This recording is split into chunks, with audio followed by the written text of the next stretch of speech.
Asante kwa kuendelea kuichagua Zone Media wakati wote, na karibu tena niweze kukufahamisha yote yanayojiri katika anga za kimataifa. Sasa kuna taarifa kubwa sana kutoka nchini Iran ambapo bunge la Irani linapanga kuja na ofa mabilioni kwa atakayemuua rais wa Marekani Donald Trump. Bunge la Irani linatajwa kupitia muswada unaopendekeza serikali kutoa zawadi ya euro milioni 50 sawa na shilingi bilioni 152 za Kitanzania kwa mtu au kundi lolote litakalomuua rais wa Marekani Donald Trump, ikiwa ni hatua ya kulipiza kisasi kutokana na kuuawa kwa viongozi wao na makamanda wa Iran katika vita vilivyopigana kwa takribani siku 40. Mwenyekiti wa kamati ya usalama wa taifa na sera za mambo ya nje ya bunge hilo, Ebrahim Aziz, amesema wabunge wameandaa miswada kadhaa tangu kuanza kwa vita vya mwezi Machi, ikiwa vinavyohusu hatua za kijeshi za kiusalama dhidi ya maadui wa Iran.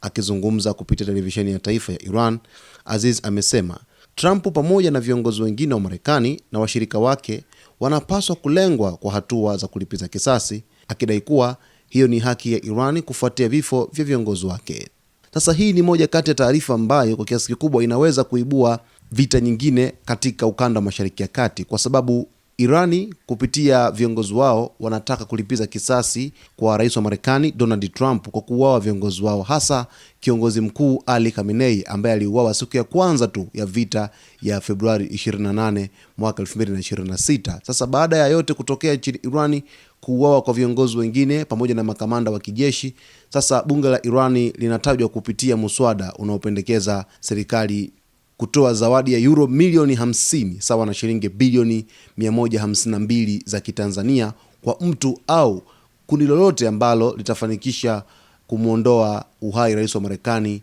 Donald Trump.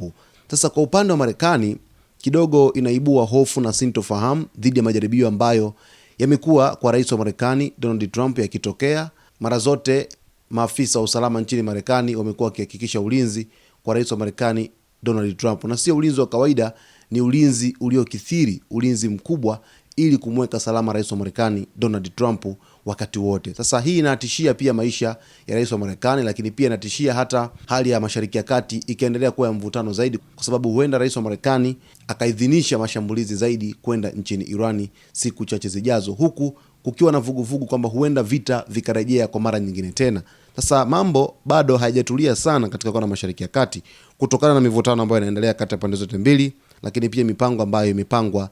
dhidi ya rais wa Marekani Donald Trump kwa wakati wowote kuanzia sasa. Endapo muswada huu utapita na kusainiwa kuwa sheria, basi inaweza kuwa